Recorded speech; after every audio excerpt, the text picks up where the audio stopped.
Hola, buenas a todos. Estamos aquí en un programa más de entrevistas de las que estamos lanzando en el canal Sacración de la Revolución. Y estamos aquí con Alicia de Deuda por el Clima. Buenas tardes, Alicia. En tu caso, buenos días. ¿Cómo estás? Sí, acá buenos días. Bien, bien, bueno, después de un break, después de la conferencia de Sevilla, que fue bastante intensa. ¿Y puedes contarnos un poco cómo ha sido vuestro papel en la conferencia de Sevilla? ¿Cuáles han sido tus impresiones sobre este espacio y también digamos, el trabajo que habéis estado haciendo allí? Sí, bueno, en Deuda por Clima, desde inicios de año estábamos mapeando la conferencia de financiación por el desarrollo, que es esta conferencia que se llevó a cabo en Sevilla, como un momento estratégico, porque como estamos en año de jubileo, que es una celebración histórica que se lleva a cabo cada 25 años, en donde la demanda por la cancelación de la deuda es central. Y como en la conferencia de Sevilla iban a hablar de la deuda, entonces definitivamente era un momento clave, ¿no? Lo que hicimos fue una preparación que involucró como a 14 personas desde Deuda por Clima en Sevilla. O sea, éramos un equipo bien grande para hacer diversas cosas.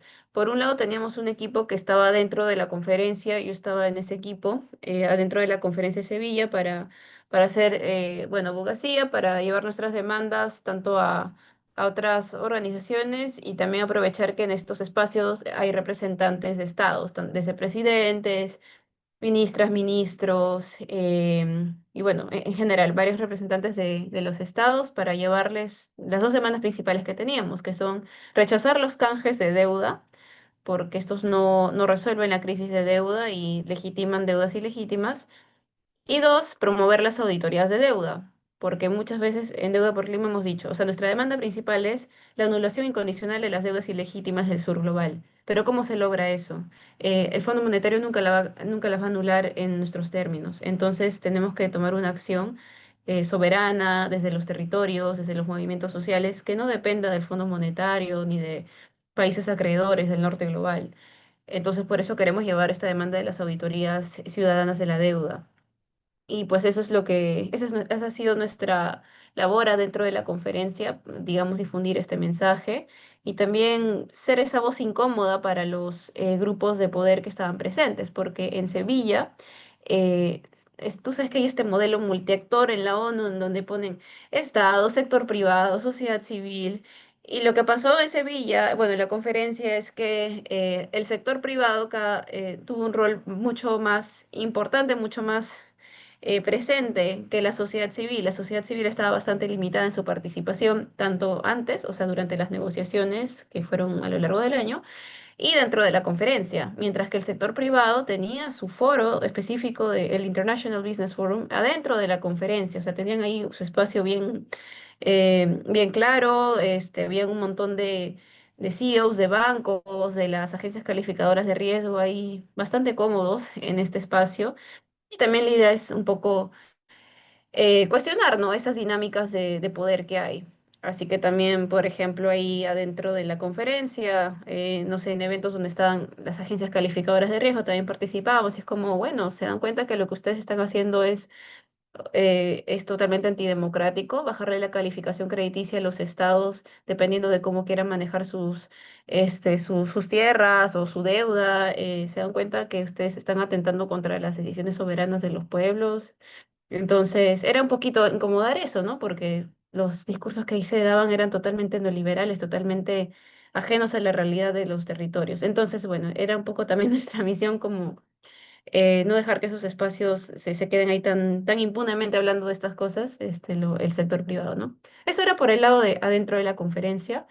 Y algo más que pasó también adentro fue que, como mencionaba, dentro de la conferencia se limitó mucho la participación de la sociedad civil, al punto de que, bueno, en las conferencias de la ONU siempre hay como un check de seguridad antes de entrar, así como en los aeropuertos, te revisan las cosas y todo. Y en este caso, algo que nos sorprendió mucho fue que no dejaban entrar, por ejemplo, banderolas o incluso gente con pines, o sea, materiales que tenían mensajes políticos, como, no sé, la deuda mata el desarrollo. Ese tipo de cosas eran confiscadas. Y eso no pasa en otros foros como, no sé, la COP, por ejemplo, ¿no? Que sí la gente va con bastantes polos, etcétera, que tienen mensajes, ¿no? Entonces había mucha limitación en la participación de la sociedad civil, esto también fue algo que se denunció.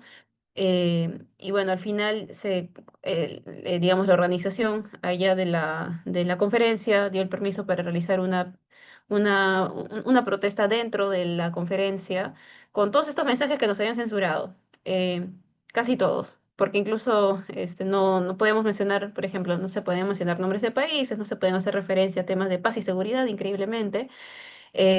Paz y seguridad, porque obviamente había muchas narrativas en contra de la militarización creciente que está habiendo, el apoyo a los genocidios por parte de los países del norte global. Entonces esto obviamente tiene que ver con temas económicos y de financiamiento que se están desarrollando ahí, ¿no? Eso no nos permitieron hablar. Pero igual pudimos hablar otros temas en esta protesta que fue concedida, que se concedió el permiso, porque hay que pedir permiso, si no nos votan a todos, es que lo hacemos sin permiso. Y se hizo. Y bueno, ahí hay algunos videos, fotos también de ello. Fue la primera vez en la historia de estas conferencias de financiación para el desarrollo que se da este permiso. Y bueno, eso fue dentro de la conferencia. Afuera de la conferencia, el equipo de Deuda por Clima hizo, por un lado, acciones en calle y acciones cerca, incluso cerca de la conferencia, con mensajes alusivos a lo que estaba sucediendo dentro. Por ejemplo, em, una de las acciones fue bueno, la conferencia estaba cerca a una estación de tren, entonces ahí se hizo se puso un banner grande que decía que se cancele la deuda del sur global y la bandera palestina, que fue bastante significativo porque ese día justo en la plenaria estaba hablando el representante de Israel. Entonces, bueno, evidentemente por el contexto en el que estamos, en pleno genocidio, es importante también visibilizar esto, ¿no? La solidaridad con el pueblo palestino. Y bueno, se tuvo esta acción, se pudo ver o sea, la gente que entraba en la conferencia pudo ver esto. Y como decía, en un contexto en el que limitaban la participación de la sociedad civil adentro, fue como algo muy importante ver que esto se estaba dando ahí nomás, allá afuera, ¿no? Igual, obviamente, hubo represión policial por hacer esto, pero es como decir, ahí estamos, ¿no? Ahí está la voz. Y hubieron otras más acciones, una acción anticolonial en un museo, hubieron artes, se hicieron como algunos murales en Sevilla, en relación a la cancelación de la deuda. Y pues también notamos que habían, como mencionaba, habían banqueros, habían todos ellos alrededor de Sevilla estaban yendo a la conferencia. Entonces también hubo una acción en un hotel que estaba, uno de los tantos hoteles que estaba hospedando a estos banqueros, ¿no? Como para denunciar que estas personas están prácticamente tomando las decisiones que afectan a los pueblos del sur global, impidiendo que se cancele la deuda y todo eso, ¿no? Beneficiándose con el sistema de la deuda. Así que se hicieron esas acciones que también están en nuestras redes sociales. Hemos puesto algunos videos de estas acciones y eso fue por un lado. Y de por otro lado se tuvo un espacio alternativo que se llamó el Territorio de Colonial. Este espacio incluyó presentaciones de arte que bueno, incluso venían de una exhibición de arte que pasó unos días antes de que empiece la conferencia en relación bueno, a temas económicos, a justicia económica, ¿no? Habían como presentaciones artísticas, bueno, exhibiciones artísticas, y a la par también estábamos teniendo ahí paneles cada día. La conferencia duró 4 días. Entonces, en este espacio alternativo, que era al final del día, se tenían paneles de temas, por ejemplo, de militarización y deuda, de extractivismo, crisis climática y deuda, bueno, de canjes de deuda y auditorías de deuda y del nuevo orden económico internacional. Entonces ahí invitamos a ponentes, sobre todo mujeres del sur global, para poder conversar sobre estas temáticas. Y bueno, fue un espacio que recibimos comentarios bastante positivos porque era como este espacio alternativo donde podíamos hablar libremente de las cosas que realmente están afectando al mundo desde una perspectiva anticolonial, antiimperialista, anticapitalista. Bueno, vinieron varias personas que también eran locales, o sea, de Sevilla, que estaban interesadas en estas temáticas. De hecho, este espacio también se gestionó gracias a Trama LOL, o sea, fue un espacio que era de colectivos y organizaciones ahí en Sevilla, que ya tenían este espacio y pudimos hacer las coordinaciones para hacer todo esto dentro de este espacio, ¿no? Así que fue un espacio solidario, comunitario, donde vinieron varias personas. Y bueno, ahí pudimos también conversar más tranquilamente y todo, ¿no? Entonces fue bastante motivador tener este espacio alternativo a la conferencia, que es como un espacio estresante, ¿no? Muy corporativo muchas veces y todo, ¿no? Y también fue bastante trabajo logístico, que también hay que reconocer mucho a los compas del equipo que estaba afuera, o sea, que estaba, bueno, haciendo este trabajo de sostenerlo, de ahí también había comida para las personas que se acerquen, todo esto, ¿no? Y todo esto a 42 grados, porque justo hubo una ola de calor en esa semana, precisamente en esa semana. Así que tampoco era fácil, pero fue un trabajo importante que tuvo buenos resultados. Y pues básicamente eso fue lo que se hizo. Te quería preguntar también, digamos, has mencionado el tema de las asambleas para la anulación de la deuda. Si puedes explicarnos un poco en qué consiste este planteamiento que vosotros estáis defendiendo. Las auditorías. Ok, sí, las auditorías ciudadanas de la deuda son un mecanismo en el cual los movimientos sociales se pueden unir y así empezar a investigar cómo se obtuvo la deuda en sus países. O sea, en qué condiciones. Por ejemplo, fue por condiciones corruptas, fue de un exdictador, fue de un régimen colonial previo. O sea, no solamente ver la deuda como, ok, tenemos deuda, sino cómo se obtuvo esta deuda, bajo qué condiciones. Y al estar analizando tanto, no solo los contratos, sino bueno, todas las condiciones, que claro, es bastante trabajo de investigación y también se requiere muchos puntos de vista, ¿no? No solo de personas que sean economistas, sino también muchos puntos de vista en cuanto a se respetaron, no sé, se respetó la Constitución, se respetaron los compromisos con derechos humanos. O sea, se tiene que tener un análisis bien holístico y así determinar, bueno, estas deudas son ilegítimas, o sea, que van en contra, u odiosas, ¿no? Que van en contra de los intereses de la población. Por ejemplo, deudas adquiridas, ya imagínate, ¿no? Por un dictador y que fueron para militarizar el país, para reprimir, y eso endeudó al pueblo y luego el pueblo tiene que pagarlo. No tiene sentido. Entonces, ese tipo de deudas son deudas odiosas que no deberían ser pagadas. O por ejemplo deudas que por corrupción, ¿no? Que no siguieron no se sigue el debido proceso, hubo corrupción, soborno a funcionarios, etcétera, y luego esa deuda no tiene por qué pagarle el pueblo con sus impuestos. Entonces, es ver esos pormenores. Es un trabajo bastante grande, obviamente, se requiere un equipo grande. Pero es algo que se puede hacer desde la ciudadanía y que de hecho ya se está haciendo en Brasil, en Puerto Rico, se hizo en Ecuador. em, o sea, digo ejemplos de América Latina porque tenés como ver como que ha surgido desde el sur global, ¿no?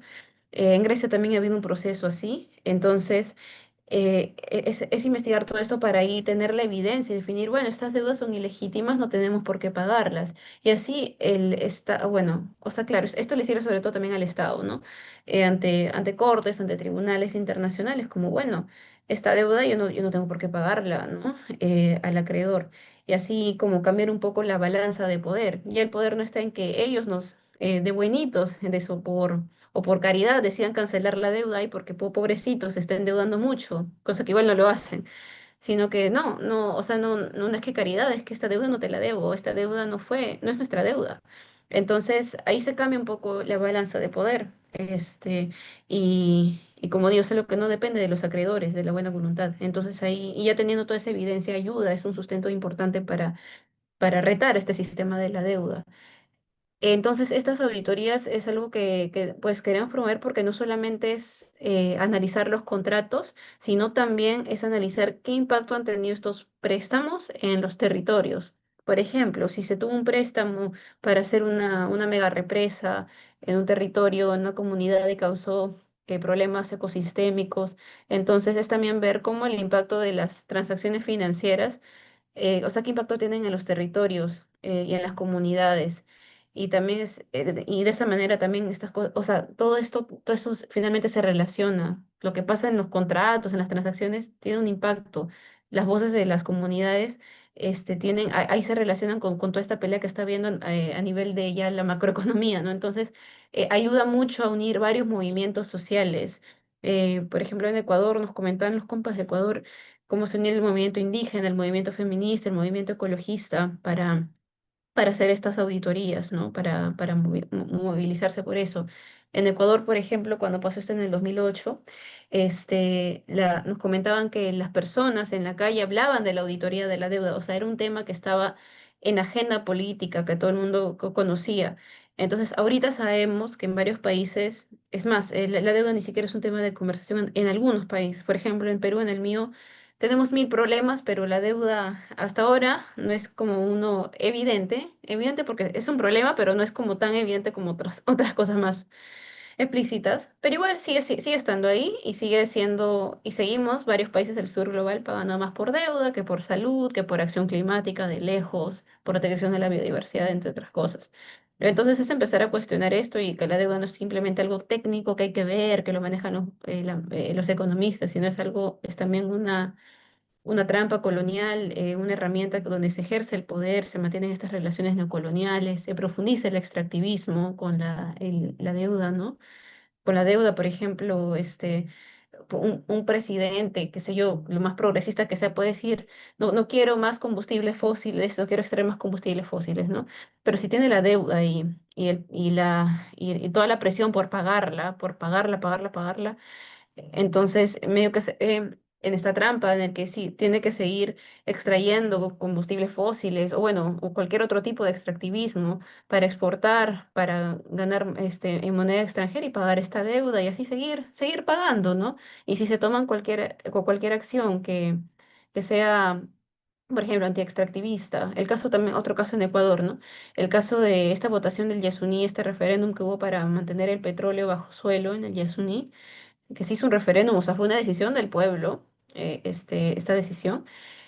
Y al día siguiente, a las agencias calificadoras de riesgo le subieron el riesgo a Ecuador por esta decisión. Entonces, es ahí como también estos actores del sistema de la deuda prácticamente ejercen un poder supranacional que pueden afectar las decisiones soberanas de los pueblos. Es totalmente antidemocrático, porque obviamente estas agencias que trabajan o tienen evidentes conflictos de interés con acreedores, con los acreedores de esas deudas, ¿no?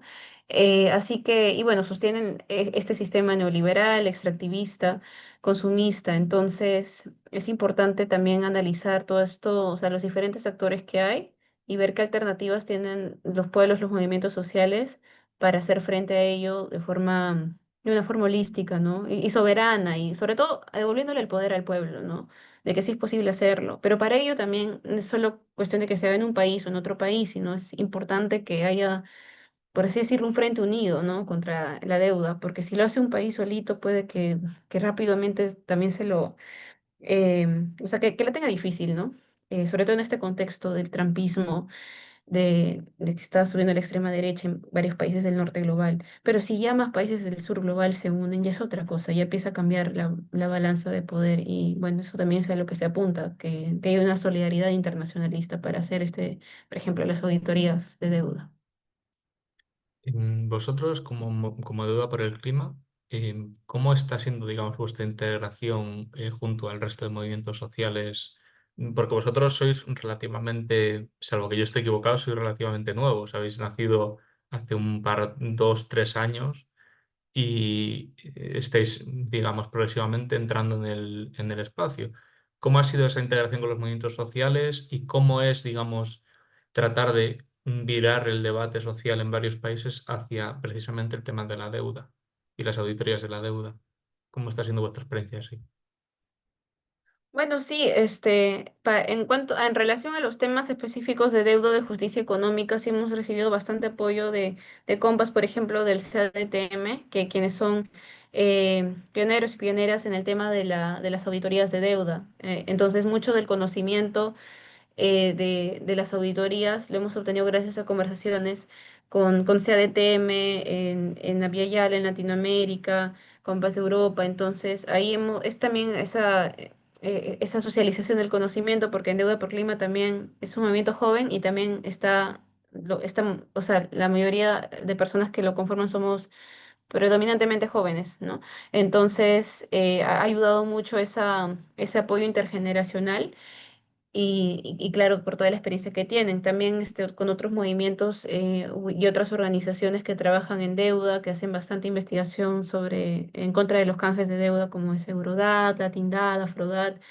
que también nos ha ayudado muchísimo, y bueno, que también ha sido actores clave en la Conferencia de Financiación por el Desarrollo, entonces también ese apoyo, como digamos, de conocimientos nos ha ayudado mucho para también formar nuestras propias posturas, nuestro propio entendimiento, ¿no?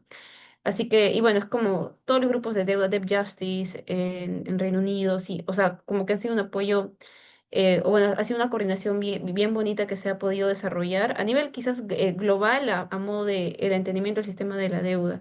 Y a nivel local o regional, ya, bueno, o sea, ahí ya la idea es poder relacionarnos con grupos que no trabajen temas de deuda, por ejemplo por ejemplo, grupos de el movimiento feminista, o sea, no, porque no, quizás no explícitamente o no lo tengan como que, o sea, que no sea quizás el tema central, pero que igual obviamente hay una relación. Entonces, es hacer ese nexo, ¿no? Entre, por ejemplo, el movimiento feminista, el movimiento campesino, el movimiento indígena en distintos países, en el caso de Abya en México, acá en Perú, en Colombia, que son los países donde estamos mayormente activos, ahí tenemos relaciones importantes con estos movimientos para seguir socializando este tema, sobre todo este año de jubileo, que es como que ayuda a que esté como en la agenda política global. Em, y sí, básicamente uno, hablando de que la deuda es un mecanismo donde se ejerce el poder neocolonial. Eso ha ayudado bastante para entender más este sistema económico y romper el mito de que hay que ser economista para entender todas estas cuestiones. En Deuda por Clima, en verdad, somos de distintas profesiones. Creo que pocos son economistas o expertos en economía política, pero igual es como la idea es socializar el conocimiento de tal manera que la ciudadanía en general pueda entenderlo y que pueda tener un pensamiento crítico alrededor de ello, ¿no? Y sobre todo trasladarlo y conversarlo con las comunidades para tener un entendimiento mutuo de qué significa esto y cómo luchar en conjunto, ¿no? Y por supuesto apoyar las iniciativas que se están dando desde los territorios por diversas cuestiones como la defensa del agua, la defensa del territorio, la defensa de los, bueno, defensores ambientales. Así que es básicamente así un trabajo como mutuo recíproco lo que buscamos hacer a nivel local y regional. Y bueno, también global, ¿no? Siempre apoyándonos de nuestros compas que ya llevan décadas en la lucha por la justicia de deuda. ¿Cómo se ha conectado, digamos, todo el trabajo que estáis haciendo vosotros con los movimientos decoloniales? Y a medida que vosotros habéis entrado en contacto con movimientos decoloniales, ¿cómo ha influido eso en las propuestas que estáis haciendo ahora mismo, desde que empezasteis? Sí, por ejemplo, los movimientos campesinos e indígenas, sobre todo, con quienes hemos tenido más contacto en los últimos años, influyen bastante en cuanto a la necesidad de, claro, poner al centro la defensa del territorio, ¿no? O sea, unir mucho estas demandas digamos, del sistema económico con la defensa del territorio, sobre todo, porque ahí se ve claramente los nexos, cómo estas decisiones macroeconómicas van a impactar en más extractivismo. Entonces, eso sí, una demanda crucial, un apoyo directamente a la defensa territorial. Por ejemplo, también con el movimiento feminista, sobre todo cuando estamos preparando narrativas hacia el 8 de marzo, es mucho poner también el énfasis en los cuidados, ¿no? Y en cómo la deuda nos está, o sea, la deuda hace que los estados luego ya no, o sea, prioricen el pago de la deuda y que luego los trabajos de cuidados sean mayores, sobre todo para cuerpos feminizados, las mujeres, la comunidad LGTBIQ+, las diversidades de género, que sostienen mayormente la carga de cuidados cuando el Estado se ausenta. Y eso mucho gracias a la deuda. Entonces, nos ayuda bastante a tener este entendimiento patriarcal y de hecho algo fundamental en Deuda por Clima es también esta postura antipatriarcal que, bueno, es también gracias a todo el apoyo, el entendimiento de conversaciones, alianzas que hemos tenido y que seguimos teniendo con organizaciones feministas, tanto localmente o regional, globalmente, ¿no? Y sí, es básicamente unir demandas, porque la deuda, como afecta a tantos sectores, no solamente, porque somos deuda por clima, ¿no? Y evidentemente, al inicio es bastante trabajar con movimientos climáticos, pero no solamente afecta a la parte climática, afecta, como mencioné, a la defensa territorial, al trabajo de cuidados. Entonces, de verdad que afecta a muchas áreas, ¿no? La soberanía alimentaria, la defensa del agua. Entonces, para ello es fundamental hacer todos estos nexos con otras organizaciones y esto incluirlo en la narrativa, esto incluirlo en nuestras demandas, en sus demandas. Es como así esa colaboración mutua. Te quería preguntar también por los obstáculos que desde vuestra perspectiva están habiendo respecto a la implementación de políticas climáticas efectivas en el sur global ahora mismo. Claro, bueno, muchas de estas políticas climáticas necesitan financiamiento. Entonces, ahora, estos últimos años se ha discutido, sobre todo en las COP, este tema de la nueva meta de financiamiento climático, que fue una desgracia, ¿no? Como terminó en Azerbaiyán, y que el gran problema de esto es que el financiamiento climático da más deuda. Entonces, es básicamente seguir en el mismo círculo vicioso. Es un reto porque si no es financiamiento directo, que no, sin condicionalidades, que no endeude más, o sea, o sea, dar dinero en vez de, que en verdad son reparaciones, en vez de dar préstamos o de ver oportunidades de negocio, porque esa es la esencia del financiamiento climático, es el gran reto, porque, o sea, para cualquier política se requiere presupuesto, y un presupuesto que sea sostenido en el tiempo, que responda no solamente a la mitigación y adaptación, sino que ya están habiendo pérdidas y daños por las catástrofes causadas por el cambio climático. Entonces, es importante ahí ponerle mucho ojo al financiamiento y a cómo se está dando y de qué calidad se está dando, porque eso, o sea, menos financiamiento o financiamiento que con deuda, significan vidas perdidas, significan ecosistemas perdidos. Entonces, creo que ese es uno de los retos más grandes y también una de nuestras demandas es que se dé financiamiento climático basado en subvenciones, o sea, no en préstamos, directo, que pueda llegar a las comunidades, que no llegue solamente, digamos, es que muchas veces llega al sector privado o grandes ONGs que nada tienen que ver con el conocimiento del territorio, de los territorios afectados. Em, y que pues no, esto no se ha visto como una oportunidad de negocio, porque hay muchos, últimamente, y esto también se ve en Sevilla, se tiene esta narrativa de que no hay suficiente dinero público y por lo tanto hay que involucrar al sector privado. Y eso es un problema porque, uno, que esto es falso, porque ya vemos que todo el dinero público lo están destinando a las armas, a los genocidios. Así que dinero público hay, solo que se usa mal. Y el sector privado, y están metiendo esta narrativa del sector privado justamente porque es una oportunidad de negocio para ellos. Entonces, son mitos que hay que abordar, que hay que rechazar y que, bueno, hay que pedir que estos son reparaciones para poder financiar la acción climática. Muchas gracias, Alicia. Te quería hacer una última pregunta ya al final, no sé si nos va a dar tiempo, pero vamos a intentarlo, que sería cómo tú ves desde, digamos, en los últimos 5 o 10 años anteriores, desde ahí hasta aquí, la evolución, digamos, del movimiento climático y de todo esto, porque tuvo el chupinazo ese bastante grande en el año 2019-2020 y después, post pandemia, la situación ha cambiado. ¿Cómo es ahora esta situación? Bueno, yo creo que, así mi punto de vista personal, que sí se han radicalizado varios discursos, que sí una gran parte del movimiento, quizás no toda, pero una gran parte, también está, no solamente está orientándolo a proteger el medio ambiente, a proteger el clima, sino también relacionarlo con el sistema capitalista, el imperialismo, los genocidios, no son temas separados, evidentemente, son temas que tienen todo que ver uno con el otro, es parte de un sistema, es parte del colonialismo, entonces sí me parece muy, muy bueno que haya habido una evolución, una radicalización del discurso del movimiento climático.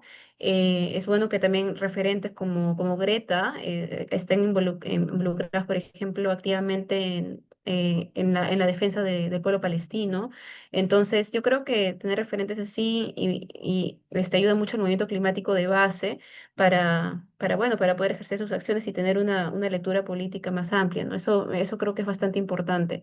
Al menos de quizás un sector muy importante del movimiento climático. Por supuesto que siguen habiendo sectores que son un poco más, que no quieren meterse en esos temas por X motivos, que bueno, es lamentable honestamente en este contexto. Creo que ya estamos en un punto crítico de la humanidad, de que necesitamos tener ya una lectura política antiimperialista, anticolonial, anticapitalista. Pero bueno, igual hay.